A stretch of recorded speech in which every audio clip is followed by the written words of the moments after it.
मंडळींनो नमस्कार. मी वाईज बागत आलाय फिरायला. बघू अक्षय दादा काय करतोय. हां इकडे अर्धी झाले, बाग बेनतोय. धूर बघ किती आहे. बाग बेनतोय, अर्धी बेनून झाले, त्याच्या पुढे बेनायची आहे. आणि हा इकडे काहीतरी साफसफाई करतोय, जुनं पॉड बिवड उचलून टाकतोय आणि खाली आग लावतोय वाटतं डागत.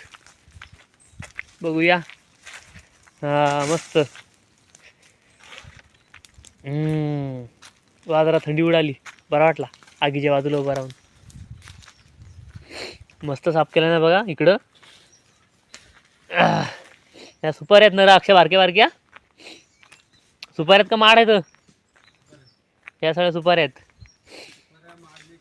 मिक्स आहेत काय. आणि ह जुनं पण उंचवलं नाही. ह कुठे ह सिंगापुरी का. हां जुनं माड